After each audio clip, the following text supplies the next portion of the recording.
handout that we're going to be sending to all of the attendees. But we respect your privacy. So if you do not want a handout, if you do not want your contact information to be shared with the panelists, then you can respond to this poll. Lynn, if you will put that up, please. And that will give you an opportunity to opt out. Also, as we proceed, ask questions via the Q&A feature of Zoom. We're going to collect those questions and we'll answer them at the end of our discussion. And all of you are pretty good about muting your mics. So thank you for doing that. But you will have an opportunity to turn your mics back on at the end of our discussion to ask questions there. So you have two ways to ask questions, either via the chat feature or you can ask them via your mic at the end. We're also going to be doing some networking after the Q&A. So everyone has had an opportunity, everyone that's on right now has had an opportunity to introduce themselves, but you'll have an opportunity to interact with one another. So we're going to be doing the talking initially, and then we'll give you an opportunity to do the talking after the Q&A period. Hi. Leonardo, for some reason my poll got inactivated, said I'm logged in from another device. Are you able to pull up the poll? Or Alan? The poll is up. It's up. Oh, yeah. Okay. Poll that came up, and we've already I already answered. Yeah. Excellent. Thank you. Thank you for doing that. So to get us started with our discussion, small government contractors desiring to grow inevitably are faced with the decision of where to invest in order to get their businesses to the next level. Do you invest in systems and processes, people, facilities, technologies, partnerships, or all of the above? And how do you determine the best return on investment for your business? So to help me ferret out these issues in the GovCon world, I've reached out to Nicole Trimble, which Leonardo has already mentioned some of these names, but I want to reiterate them. So it's Nicole Trimble, who is CFO of Cavu Advisors, Wendy Bernard, Director of HR and Administration at Edwards Performance Solutions, and Mike Finkel, CEO of Spark Soft Corporation. Welcome, everyone. So I would like for each of you to briefly introduce yourselves to the audience. And Nicole, if we'll start with you, please. Sure. Hi, good afternoon. I'm Nicole Trimble. As Shirley mentioned, I'm the CFO of Cavu Advisors. So Cavu is located here in Columbia. We are an outsource provider, outsource accounting provider, also financial consulting, mainly to small to medium-sized government contractors. So we have a team that will either completely replace an accounting department or will augment, where needed, whether it's CFO support or even just staff support in the accounting department. Thank you, Nicole. And Wendy? Hello, good afternoon. My name is Wendy Bernard. I'm the Director of HR and Administration at Edwards Performance Solutions. We're a woman-owned small business. We focus on increasing our customers' business performance. We have 4 target areas. That's enterprise management, IT services, training, and cybersecurity. And I have the honor of being able to work side by side with my president and CEO, Gina Bate. I've been in HR for a little over 15 years in a generalist capacity.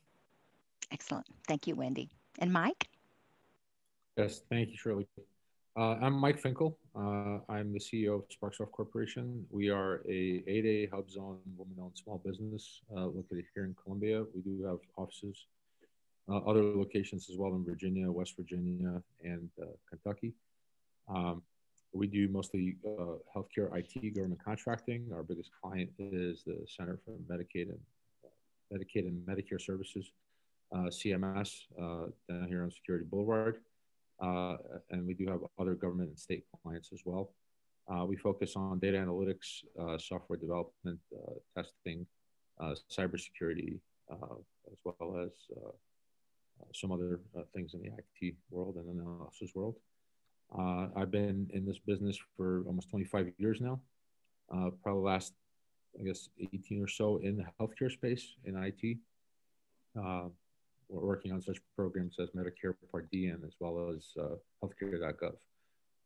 Thank you. Excellent. Thank you, Mike. And Mike, you may want to speak up just a tiny bit more to make your volume at the same level of everyone else's. Okay. And my name is Shirley Collier. I'm the founder and CEO of Scale to Market, and we help businesses create value in the federal marketplace by developing and executing customized business development playbooks. Okay, so our topic is about investing in growth, spending money. Growth-oriented CEOs must decide, is this a lifestyle business where I work hard and just make as much money as I can? Or do I create a company that has value in the federal marketplace? Can I create a company that someone else would want to acquire? So let's assume that you do want to create a company that has market value. How do you figure that out? What are the thinking and actions of successful government contractors? Having started and sold 4 businesses of my own, I understand the soul searching that happens at some time during the life cycle of a company. So let's first discuss the thinking of growth-oriented CEOs. And let's start with you, Mike, since you are a CEO of a growth-oriented company. In your experience, what distinguishes the mindset of a growth-oriented CEO versus one that is not? Thank you, Shirley. I think the important part is trying to understand right from the very beginning, what is your intent for the company? Are you going to grow it and sell it at some point? And you're going to come to that crossroads. You have to answer that question. Do you sell or do you buy? How do you grow and scale? I've come across many different versions, right? I've talked to CEOs that are happy they won one contract and it maintains their lifestyle and they don't want to do anything else because it's a headache, right? And I've talked to CEOs that have, they want to grow and buy and just continue growing their company and not even thinking about selling. And then you have the third version where people are specifically investing, growing, and have a plan to sell as soon as they hit a certain number, whether that be 10 million, 100 million, or 200 million. So I think that getting that understanding from the very beginning and saying, this is my plan and this is what I want to do, that helps you navigate the waters of which direction you take. And from a growth organization that wants to, at some point sell their, grow and sell, I think you have to think about investing in people and infrastructure. Getting the right people is very crucial to that growth. Making sure you can scale, because a lot of companies say, okay, we want to do this, but they never hire the right people and they don't scale, and they basically fall flat on their face. So I think getting the right people, knowing when a person is not really doing what you expected them to do and failing fast, and getting a resource that can replace that person is very important. So keeping an eye on that is critical. So I think people and infrastructure and being able to scale is crucial to growth of an organization. Excellent. Thank you, Mike. And we're going to be exploring each one of those topics as we go along. Nicole, what has been your experience in terms of the thinking of a growth-oriented CEO? So in our experience, so we deal with a lot of CEOs, and just like Mike had said, there's some that are very comfortable with where they are, but there's some that really want to push that limit to see how far they can grow. And in our experience, we have found that the growth ones really have that bigger picture in mind. They're more forward thinking. One of the things, so CAVU is an aeronautical term. Our owner, Stephen Bell, is also a pilot. It stands for Ceiling and Visibility Unlimited. So what we do when we get into an owner is not ask them where they've been, but where are they going? And that really helps them have that forward thinking approach, and really helps them to see how far they can get with that ceiling and really position themselves for growth and hopefully a transaction if that's what they want. Excellent. And Wendy, what are your observations? No, I agree with Nicole. When I've worked with a growth-oriented CEO, they're really focused on a vision and what they need to do to achieve that vision. They don't try to necessarily accomplish it in a silo. They really focus on building a team of diverse professionals. Not everyone needs to think like the CEO, but they definitely need to believe in the vision. The type of CEO that is always looking at the market stance, considering what they might need to do to adjust or expand the company's direction. It's safe to assume most CEOs want to grow, but in addition to surrounding themselves with the right team, you need to be receptive to others' insights. You cannot do it alone, nor can you do everything. And it's just not possible unless you actually have no desire to grow. Yeah, I would agree with that. And I would add in my experience that growth-oriented CEOs are willing to take smart risk. So do you agree? And if you do, what is the difference in your perspective, in your opinion, between a smart risk and a not so smart risk? Nicole, you want to take a crack at that? Sure. I agree with taking risks, but especially when you grow, one of the things I think a CEO really needs to look at is this risk going to do harm to my business down the road? You don't want to, take on something that is eventually going to cause either financial harm or even a culture harm for that matter, because then that will ensure that you're not going to grow.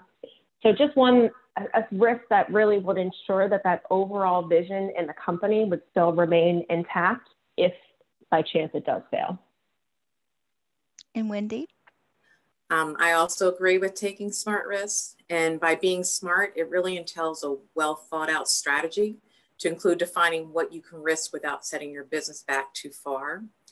Also defining the point where you may need to change the course or even abandon a pursuit despite all the time and resources that you invested in it.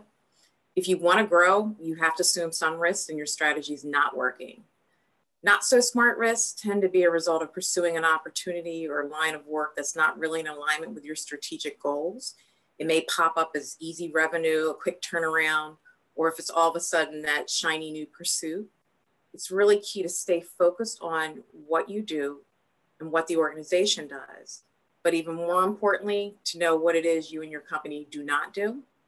You don't have to say yes to every opportunity. And in fact, it's better to decline work that's not even in alignment with what you do than to take it on, perform poorly, or even worse, fail to deliver on the effort. It's very easy to get distracted by those shiny pennies. I know that for sure. Mike, what about you?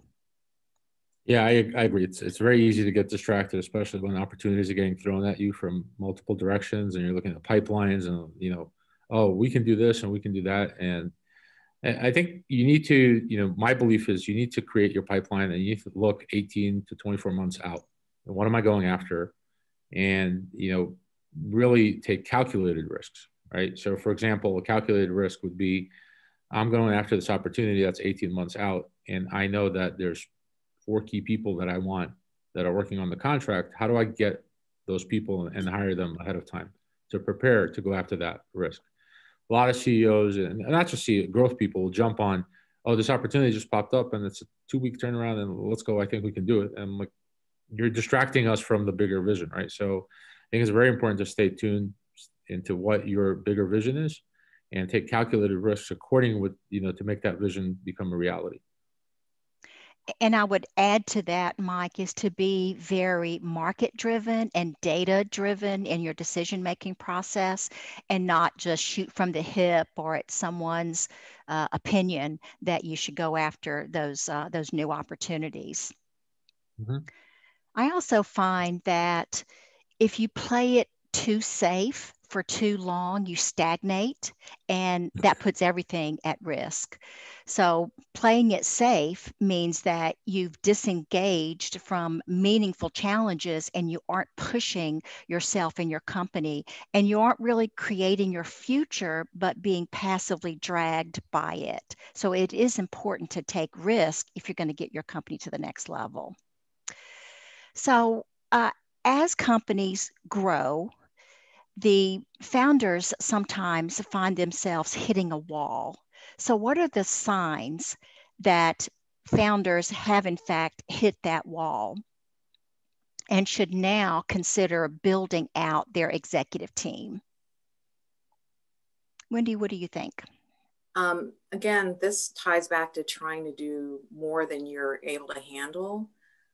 Sometimes you need to press pause, pull your head up out of the minutia, and realize that your organization may be falling behind the market trends or no longer able to offer what the customer is looking for. And this can often prompt a CEO or founder to expand their team. It's important to keep a pulse on the market. You may see a solution that fits within your capabilities, but not necessarily within your in-house skill set. So you may need to consider hiring a SME, bringing in a partner, or looking at an acquisition merger opportunity. You may need to add someone that is well-versed and well-respected in what they do, and that'll add to the diversity of your team of professionals. So, Mike, I know that you have been in a high growth environment, and were actually brought in not as one of the founders, but someone who helped the founder. What is your perspective on this topic? I think bringing in the right people is very key. So I'll speak from not, I guess, from Sparksoft, but from previous experience, where I was brought in as one of those key individuals, and we grew the company and then sold it. The owner, what the owner did was very important, because he realized that he was not the guy that was going to bring the company to the next level and get it sold. So he stepped back, brought in the right people for the different C-level roles, and basically sat back and let the smart people he brought in do their thing. And by doing that, the company grew, over 10 times in a span of 3 years, right? So I think the opposite of that I've seen is owners that will not relinquish control, and they fail very quickly. Yep. So you have to be able to relinquish that control and trust the people that you bring into those roles to do what you brought them in to do. And thereby, I've seen success, and I've seen huge failure on the other side, where people are micromanaging and afraid to let go. Yep. I've seen that. In fact, there's a book that I recommend to people, and it is called The Founder's Dilemma by Noam Wasserman. And he talks about this paradigm. And the paradigm is, do I want to be king or rich? And I would highly recommend it to any company. And I do recommend it to many of my clients as they get to that pivotal stage. What this book says is that 80% of CEOs say they want to be rich, but only 20% actually do. That 20% actually do give up control and share control with others and become rich. So it's not always the desire, but the willingness to execute on that. So Nicole, what has been your observation of founders who have hit this wall? So, we have a saying in our office, nobody ever calls us when things are going well. We usually get called in when things aren't going well. And a lot of times, just to kind of piggyback on everything, we really see owners that are trying to do everything. They are doing the books, they're doing the BD, they're trying to be the technical staff. They're just trying to do too much, and not doing anything really well. So just like everyone else has said, it's important to get that team that you trust, and that is really going to take you to the next level. But, on the flip side of that coin, like everyone has just said, you have to be willing to give up that control and really have that good team that's going to prop you up. Because what we found just helping a client actually go through an exit just a couple months ago, having that good management team that you trust is so important if exit is your final strategy. Now, Mike, you gave us a good example of a company that you worked for. Do any of the rest of you have any examples that you can share with us about a founder giving up control to the next generation? I can actually share specifically our founder, Steve Edwards, and was not embarrassed at all when he knew that in order to grow and expand the company, he had to go outside his existing leadership team and hire our current president and CEO, Gina Babe, back in 2012.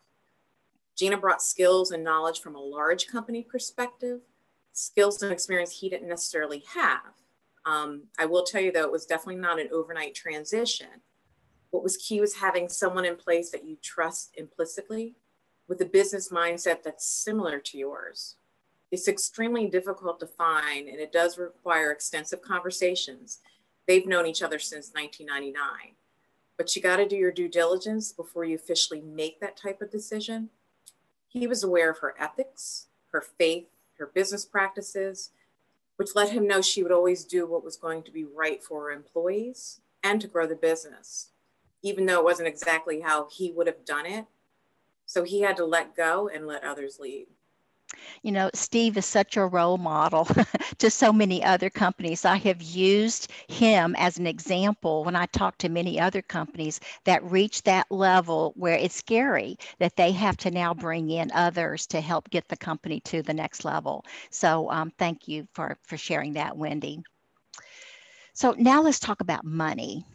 What are the different philosophies about budgeting for and financing growth? Nicole, you want to take that? Sure. You know, a good budget, you know, in our business especially goes a really long way. You know, a good budget is what you are going to need to take to the bank if that's what's needed. If you're doing any kind of balance sheet financing or any type of growth that would require any increases in lines of credit or any kind of borrowing capacities. As somebody who was recently involved in a sale and did the financial consulting for that company, a really good defensible budget, I cannot stress enough the importance of that. You know, as companies look to the future, and especially for growth, is really figuring out for us what tools and systems we needed to support that growth. You know, don't wait until after that growth has occurred and then try to scurry around and try to get, you know, a good accounting system into place, a good, you know, HR system into place. At that point, you're already behind the curve, and you're always going to be working to play catch up. So I think it's really taking that time and sitting down with that executive team that you trust and figuring out those tools and systems, and then figuring out how you can budget for those and put those in place. Mike, what is your perspective on that? Yeah, I kind of agree with what Nicole was saying. One of the you know, many things I did when I walked into SparkSoft, I guess it's been a little over 5 years, is work with the owners, the founders, to put all the building blocks in place, right? Put in an accounting system, put in all this, because as you grow, it's too late to do it when you're at 100 or 200 people if you don't have it in place when you're at 10 people. So from my perspective, you know, growth is one of the most important aspects in any company. And I think instead of what I've seen recently, as early as last week, right? A friend of mine took me to his company and said, "Hey, look at all this, you know, fancy furniture we got and these, you know, awesome chairs." And I'm like, "That's great, but shouldn't you be investing in people, in growth, the office, and something?" Because, you know, I didn't spend $1,000 on chairs in my office, but I've spent money on the people that are helping me grow the company. And I think that's a much better investment than buying fancy furniture and showing people a fancy office. I think showing people you can do the work and you have the right people pays huge dividends at the end. Yeah, excellent, Mike. Wendy, what do you think? I have to completely agree with both Nicole and Mike that it's important to truly invest in your people. You should have a short and long-term plan as to when you want to consider maybe outsourcing versus bringing certain capabilities in-house. And that's driven by various financial milestones. You may not need to hire an entire operations team at once. You can consider a part-time workforce in certain areas. It's important to recognize the value of investing in your operations so that as you are able to grow, you can attract and retain a workforce. Especially if your business provides services, people versus product. If you hire good people, it's important to invest in them, which can be expensive at first, but it could cost you in the long run if you lose your good talent to the competition. I also think it's important to study your competitors or even a company you admire and respect, see what type of benefits they're offering, and come up with a plan for when and how to finance them. So that brings up the question of how do you finance growth? Do you finance it out of cash flow, through debt, or raising capital? What are your opinions? Mike, what do you think? So I am not a big fan of raising capital. I'll just put that out there. I think you should finance it through cash flow. So as you grow, you have your plan for your business and you know which direction you're going. So as you grow and your rate, money starts coming in, you know that you need to add, a capture person for this area and the capture person for that area. And you kind of have your plan laid out. So I'm a strong believer in using your own cash flow to scale and grow your company from my perspective. Okay.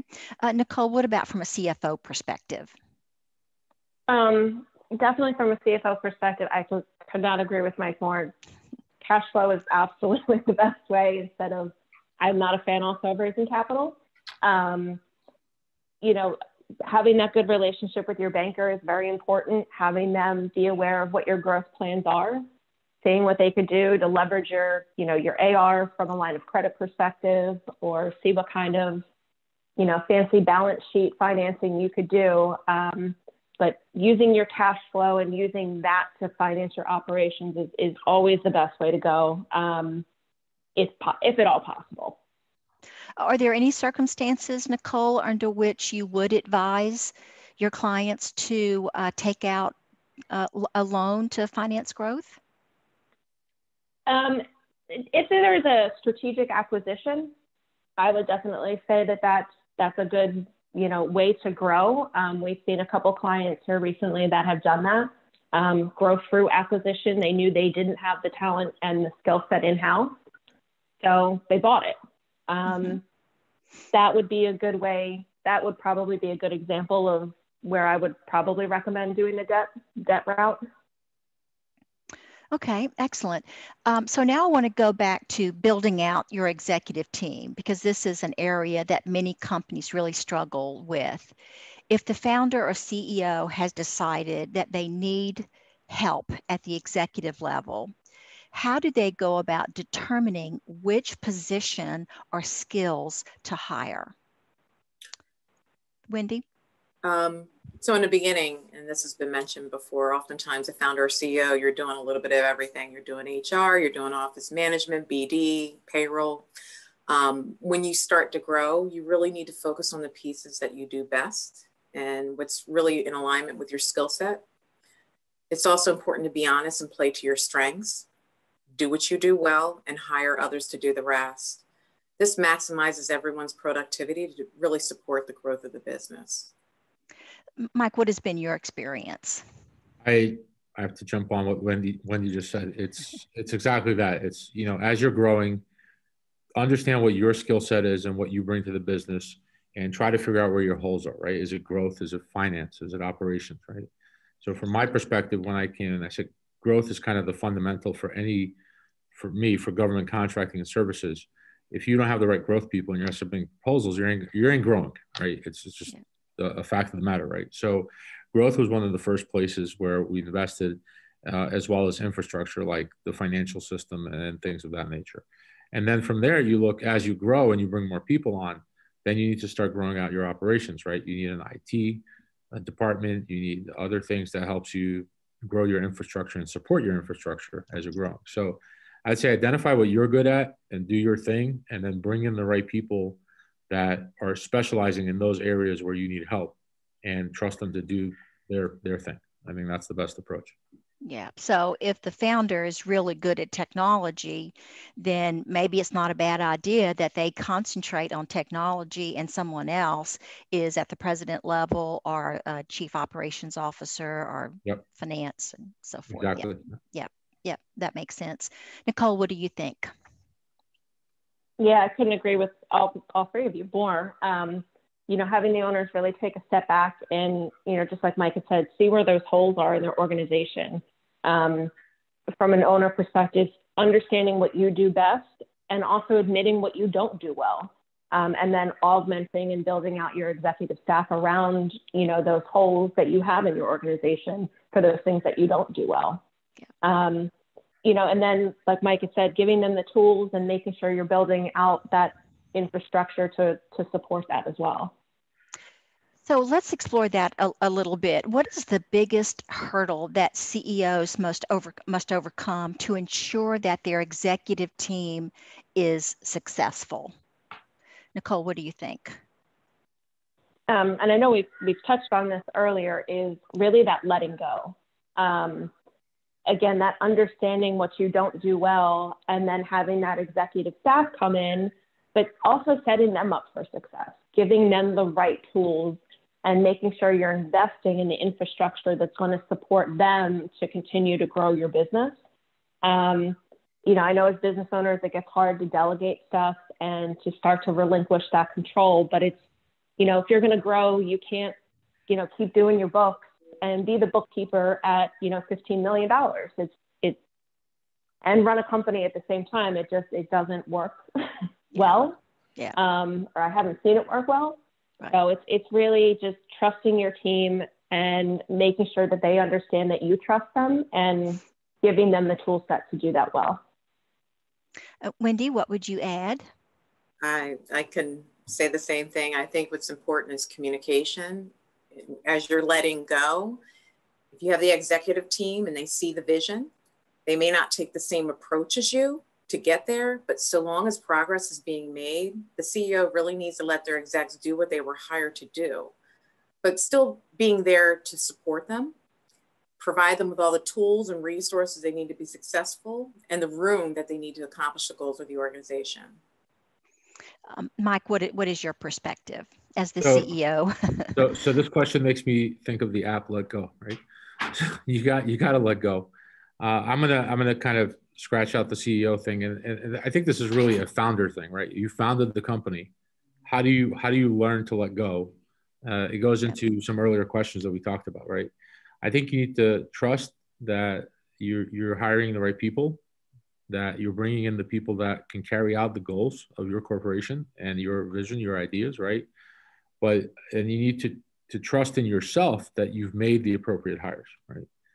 Because nobody likes to be micromanaged. I can tell you that from the time I started in this business and I was a programmer and my manager was standing, you know, behind my back in my cubicle, looking at my code.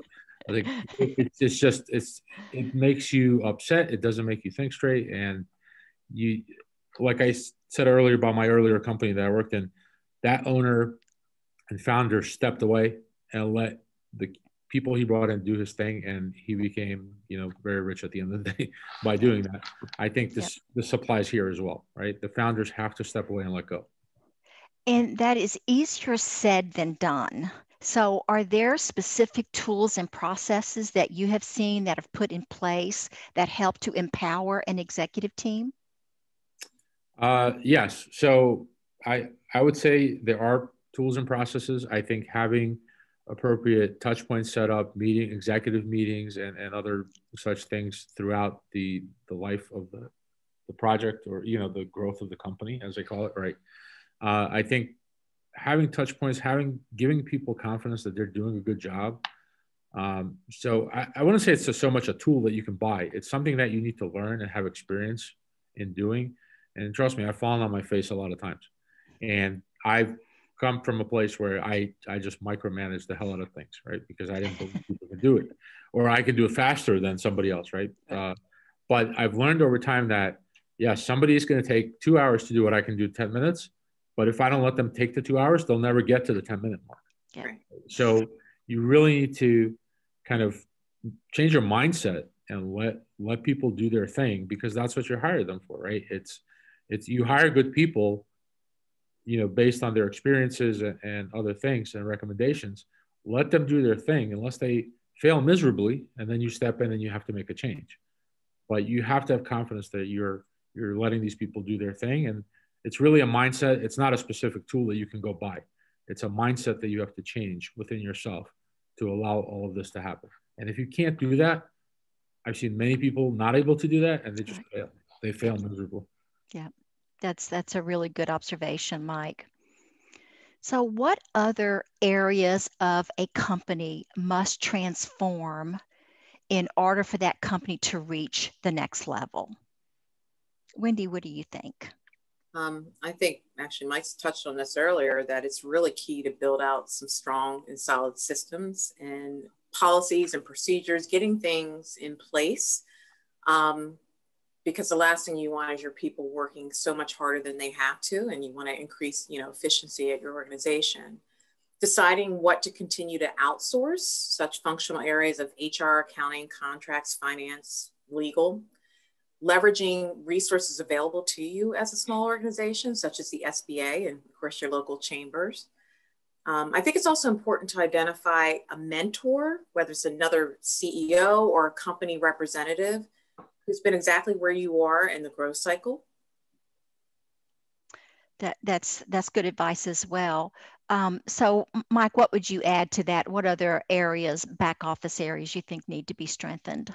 Well, I think pretty much as you grow, your entire back office, right? As Wendy mentioned, HR, finance, recruiting, security is very important these days, right? Cyber attacks on different, especially us IT companies in the healthcare business. I read all kinds of emails come through, all kinds of attacks try to come through. So I think security has become a much greater focus for any company that's doing business in these days, and cyber. But you know, that all these back office functions are critical. They're the backbone of your company. So if you grow and you have a weak HR, you know, then your employees are not getting the benefits that they need, right, or want, and they're going to start jumping ship, right? If you grow and you all of a sudden just won, you know, 100-person project, and you cannot, and your recruiting department, you know, stinks, you can't fill that 100-person project, you're going to lose that work. Yeah. So each one of these have their own kind of scale. I would say you have to prioritize which one you need more. For us, we did HR and recruiting because of the growth thing. We then went into more the, you know, IT support and bringing that in-house. I think the most recent one that we brought in-house is contracts and legal. But I will caution you, even though you have inside contracts, it's always good to have outside legal counsel. In any matter. So we have a variety of different legal counsel that we go to, depending on what the situation is. But bringing a seasoned contracts person in-house really helps a lot with doing like TAs and NDAs and those kind of things and getting them out quickly. So I think you look at what you need as a company and put priority on things like HR first to make sure your employees are happy, and then kind of grow from there. But back office is critical to any scale. I would agree. Nicole, anything to add? Yeah, I would agree, especially as, you know, as our clients start to grow, having that, for us, you know, obviously we focus on accounting, but having that good back office infrastructure, and again, whether it's you outsource it or it's in-house, but just making sure that that is in place to support that growth, and that all the people on the executive team are on the same page with those investments in that growth.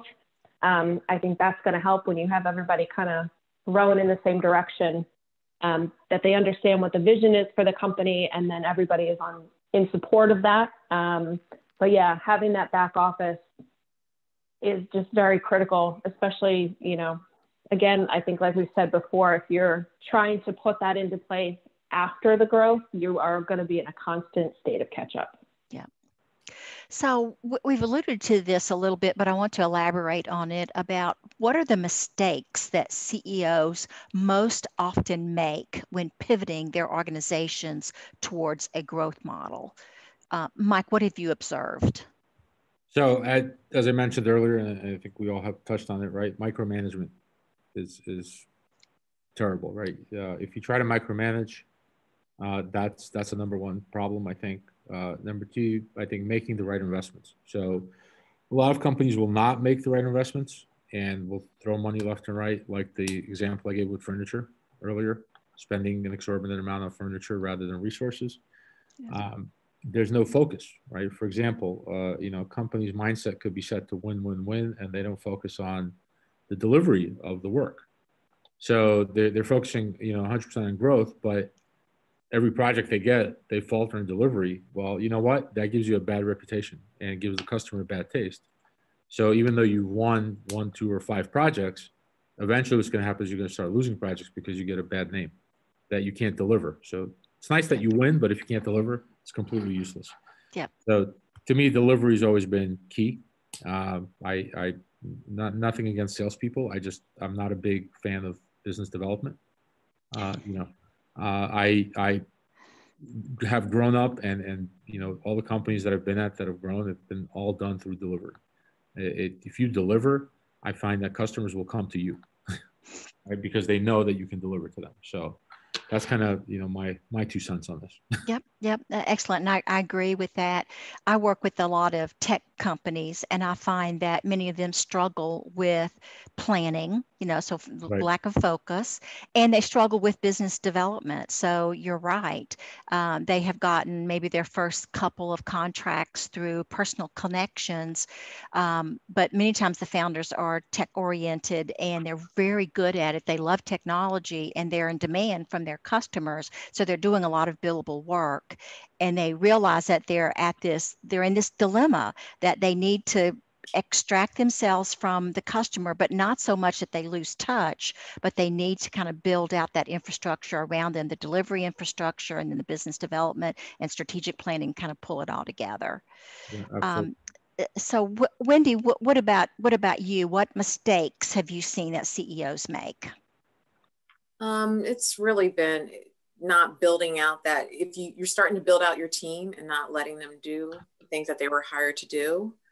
Also staying true to your business focus, building it out as needed, but not in the left field. You really shouldn't be an anything for a buck type of company. And if you are, you gain a reputation as such. You need to focus on, as Mike mentioned, delivery and quality.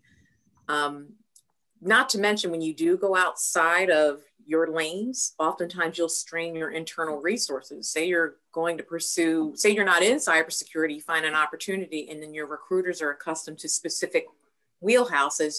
It may end up costing you in the long run to try to recruit or invest dollars to find those resources, and then you failed in your delivery because it was something that was not within your lane. But it's also important when you're in growth mode, don't forget about to grow your people. As you grow, you want to be able to retain your talent. So as Mike mentioned, it's important to invest in your HR department.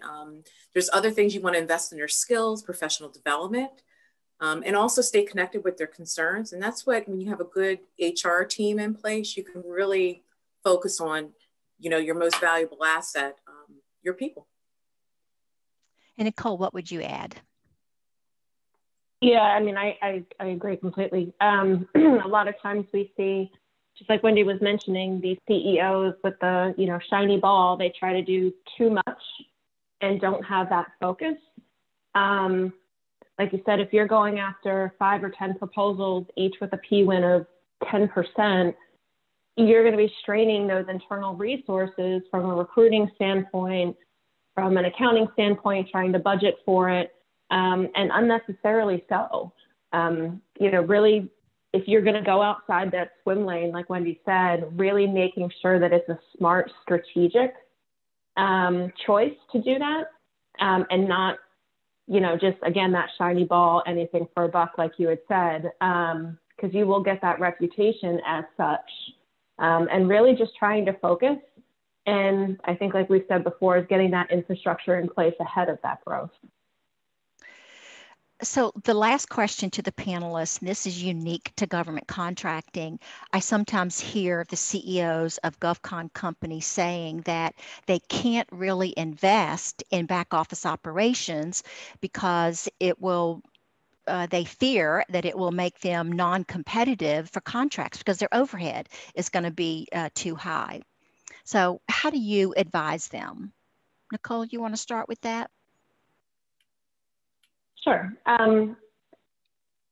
So yes, unfortunately, some of those infrastructure decisions will increase and increase those overhead rates. So it's really focusing on the smart decisions and what to tackle first. Because if you have that good back office, that can also help you grow to the next level, increase that base in the rates, and then you're kind of prepped and ready for that next kind of tranche, so to speak, of investment that you would need. So it's really making those smart decisions in infrastructure. Because again, if you're going to start growing, your rates will follow with that. Mike, what do you think? Yeah, I'm along the same line. So let's go back to the point, right? If you're trying to grow your company, you're eventually going to outgrow the fact that you're a small business, right? And then you're going to go out and compete in open borders. Well, those large company rates are much bigger than your rates, right? So you can't keep trying to compete with the little guy, because there are people out there that are cutthroat. They'll make 50 cents and they'll be happy. But if you're focused on, fighting with those little guys and not focused on the future of getting out, growing out of a small business and going after the big work that the big guys are going after, it doesn't matter. I mean, you need that infrastructure to grow. If you don't put the infrastructure in, you're going to fail. It's just simple math, right? So if you fail, then you're never going to get to that point where you're going to be able to compete with the big guys. You're always going to be in that little pool with the little guys. So you have to decide, are you in a lifestyle business, or do you want to really grow and scale your company? And for that, yes, your rates are going to be a little higher, but if you're delivering, the customer is going to be not going to look at that. It's not that big a deal. It's like, getting a mortgage, whether you get for 2.5% or 3%, in the grand scheme of things, when you're, talking about $100 million contracts, it doesn't make that big a difference. Right. But if you don't do it, you'll see the difference, right, in failure. Yep. Thank you, Mike. Wendy, what would you add? Again, as we've kind of mentioned, it really, you have to make investments into your back office operations. It can be hard, though, to hire legal, HR, accounting, contract resources. But as Mike mentioned, like, legal is something you probably want to have outsourced. And you also have to be careful not to hire a jack of all trades in certain key areas. Sometimes you may hire one person and think they can do everything. But you got to get creative. There's ways you can consider hiring part-time resources for some of those select functions, which helps offset the full burden of having a full-time resource, benefits, overhead, space. I mean, we've actually, on my team alone, I've had a recruiter where I cross-trained that person, got them a clearance, and they were able to serve part-time as our FSO versus bringing in an FSO, a facility security officer. I also have another recruiter that I cross-trained in our training development. So there's creative ways that you can leverage people to their full capacity, and it also gives them an opportunity to grow and stretch. And you can also utilize your benefits broker. They oftentimes have access to resources in compliance, HR, different types of services that you could leverage to your advantage. That's excellent. Really good advice. So to the panelists, any final advice for our audience? Wendy, you want to? Stick to what it is that you do best and augment where you need to. I think it's also important to identify and leverage kind of an advisory group to help make decisions. It doesn't have to be a formal advisory board, but a group of trusted advisors who can help provide you the mentoring and guidance you need, and they can kind of keep it real honest. When you think you want to move in way over here on the left, but they feel it wouldn't be in the best interest of your organization, you don't want a group of head nodders. You want people that are going to help you stay the course and outside of your executive team, but a trusted group of advisors. Excellent. Really good advice. Mike or Nicole, any final advice? Nicole, you want to go first? Sure. So kind of like what we've, mentioned all the, during this whole thing is, as a CEO, really having that vision, getting other people passionate about that vision as well, working with that executive team, figuring out what you do best and what you need to augment, and really standing up and making the smart decisions in that infrastructure is going to be really, really key to growth. And Mike, you have the last word. I don't know about that, but we'll give you the last word. I think, Nicole and Wendy both make good points, and really it's stay the course, right? Don't make your plan, decide what you want to be, right, when you grow up, and shoot for that, right? Don't be afraid. There's going to be ups and downs, right? There's going to be pitfalls. There's going to be stuff that you have no clue is going to hit you, and it's going to come out of left field, but you have to weather the storm and continue on, right? So, I can tell Leonardo knows the story, but when I first joined 5 years ago, we worked very diligently and we won our first big contract, prime contract at CMS. after 18 months, and we got protested, and that protest lasted for 2 years. Court battles, right? Back and forth, in and out of court, right? And finally, the government said, "Oh, you know what? It's been so long that we're just going to pull it and reprocure everything." And we're like, "Are you kidding?" We spent like enormous amount as a small business, enormous amount of money on this protest stuff and legal fees and all kinds of stuff. But we persevered, right? So we said, "Okay, you want to reprocure? That's fine." So we went after it again, and we were able to win it. And this time it turned out to be double the size of what the original contract was. Good for you. So stay the course. Don't be afraid of, things are going to come at you that you're not expecting as a business owner. It's just a fact of life. Yes. Stay the course and weather the storm and just find a way around it, navigate the waters. Yep. You're committed, you'll win. Yep. Perseverance pays. Yes, exactly. Wendy, Nicole, Mike, thank you so much for sharing your wisdom today. Okay, so we have some questions here that I'd like to pose to our panelists. So the first one is for you, Wendy. At what number of employees should a company consider bringing HR administration in-house? It really depends. Oftentimes it could be around that 25 employee point. But when you find, again, as I mentioned earlier, you can leverage a part-time resource. You could also explore bringing in what's considered an HR generalist, someone that covers the whole gamut of HR. And that way, I mean, you're making a very sound investment. They could do some of the recruiting. They can handle, sometimes people will have an HR generalist handle payroll. But you just have so many different flexible options. But it's really, I think it's also important to reach out to your network, other like organizations, and see at what point, what threshold did they bring on in-house support. So. Okay, excellent. Thank you, Wendy. And Nicole, the next question is for you. How do I increase my business partner's financial literacy? So we've come across business partners of all ranges of understanding financials. We had one client in particular. She said, "Give it to me in crowns. I don't understand. Give it to me in crowns." So I think a lot of it is just education and having people understand impacts of certain decisions.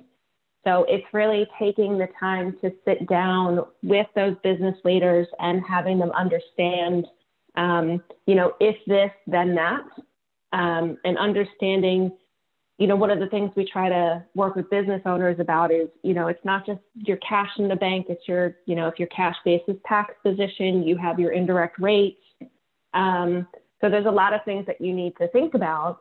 It's not just, hiring somebody and then everything will be great.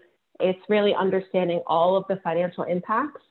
So I think it's really just education and time, and really going through that with business owners to make sure that they understand just how things work, and also just the impacts of those financial decisions. So it's going to take a little tutoring. Yes. Yes, to put that nicely, yes. And then let's see, this last question I think is for you, Mike. As I build out my executive team, what incentives should I consider for their performance?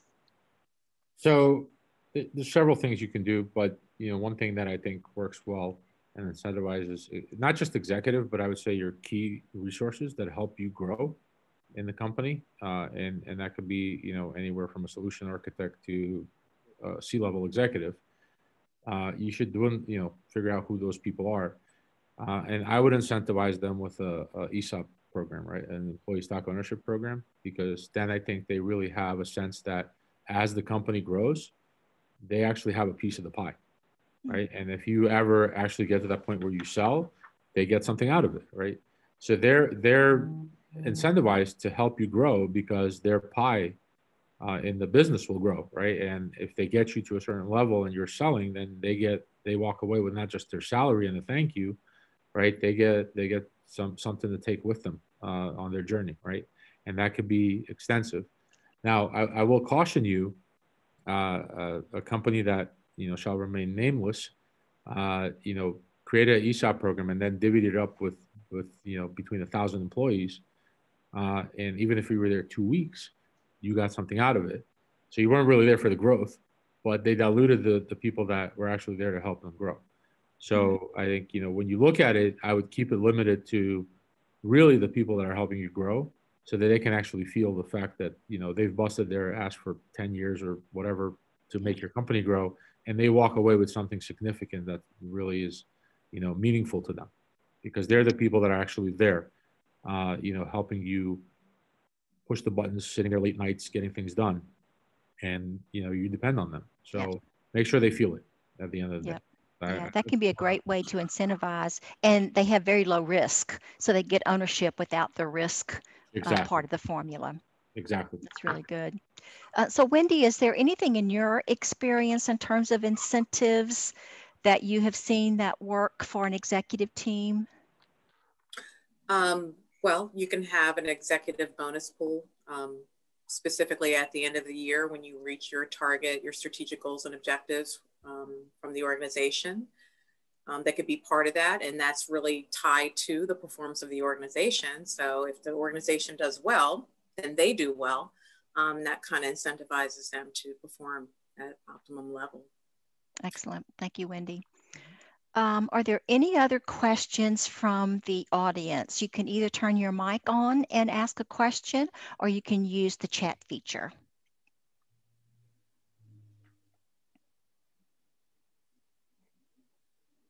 So if there are none.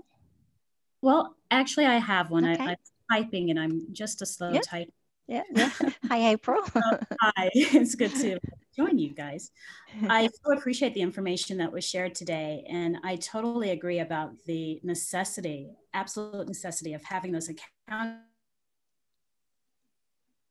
systems in place and having the good HR in place. I think those are just the foundation you need to then be able to grow. My question is that to do capture services for you in terms of going after business. I see my internet connection might have frozen. Can you still hear me? You were cutting out there for a second. Okay. Okay, and I have you cutting out too. I hope you can hear me now. Yes. Or I'll type it if not. Yes, why don't you type it, I can April? type Yeah, because you are cutting out. Okay, will do.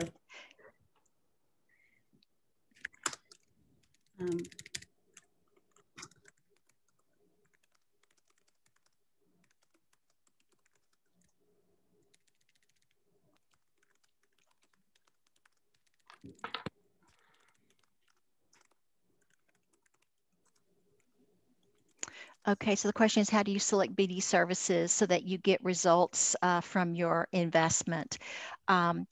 Okay, that's a big question, the big answer. So my experience, April, is that you really need to be very data driven, very market driven, and to match your capabilities, your core competencies and capabilities with the marketplace. There are many different ways to do business with the federal government. As you know, you can be a prime, you can be a sub, you can form a joint venture. So my advice, and I'd like to hear from the other panelists if they have something to add to this, but this is where our company has struggled. Okay, and establish a timeline. So if you use data to identify the opportunities, the contract vehicles, the agencies, potential teaming partners, you're looking at procurement forecast, you're looking at past buying trends, you're looking at current sources, SALT notifications and RFIs and all those sorts of things. So you're collecting data past, present, and future. You synthesize that down. And then you will have your timeline. You will be able to target specific agencies, opportunities, contract vehicles, and potential teaming partners. Do the panelists have anything to add to that? Sorry, April? I don't know if you can hear me now, but I think what can be challenging with that is that if you're running so many other aspects of the business, what you laid out, which sounds like an excellent approach, that also takes a really good chunk of time. So it's being at that level of growth where maybe you're not able to bring in somebody full time to focus on that or on other things. I suppose divvying up the resources so that you cover all of the bases and can go after growth in a way that meets your business. Yeah. So can I jump on this? Yes. If you don't mind, please, Mike. So there are resources. If you can't hire somebody, there are resources that will work part-time. I find you do need to know the agency that you're going after and try to identify people that have been in that space. Make sure you get some references, because there's people that'll come in and say, oh, I can build your business and blah, blah, blah. And they've never set foot, like, let's say at CMS, for example, or they never set foot at the other agency that you're going after, right? Whether it be HHS or FDA or DOD, whatever it is, right? They're salespeople, but they don't have any relationships. And if they don't have any relationships, I'm going to find it hard to believe that they can actually do anything. Yeah. So I think getting references and really understanding whether this person's actually been at the agency is important. I think, on the DOD side, what I find is that there are, people that come out, they retire from the military, fairly young, they've done their 20 years, and then they get into this, let me get back into the agency scenario. So you can tell, right? If this person has worked in that agency for 20 years and now they've retired, they probably have some fairly good connections within that agency that they can pull on to give you some connections or even context on reviewing a proposal that you're doing or anything of that nature. But you really need to find people that have been in that space and make sure you really vet them well, because there are a bunch of con artists out there, though, to take your money, and they prey on small businesses because you're desperate. Yes. Right? So it's very, very crucial to vet the resource that you're going to use. But there are plenty of legitimate small resources that, are just consulting and trying to help the little guy. Going to things like chamber events, right, and other such things to meet these kind of people, and I think is important as well, because you'll find reputable resources at these type of events that you can vet pretty quickly. Yeah. Great. Thank you. Good. Thank you, Mike. Any other questions?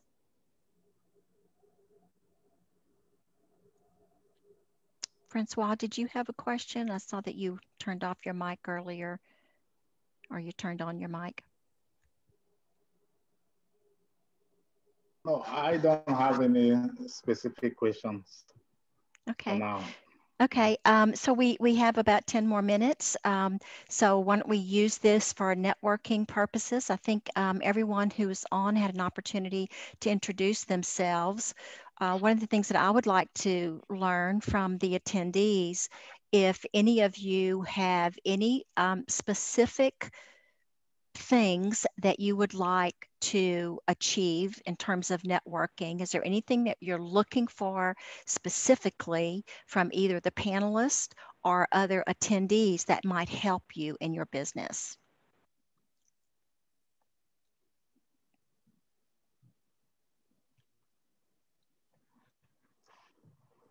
I can go. So, yeah, so I am Francois Nguijoy.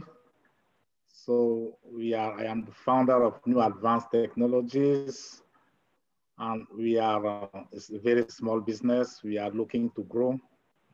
So I'm looking forward to network with people who are doing business with the federal government so that I can learn from them and then build relationships, because relationships is really critical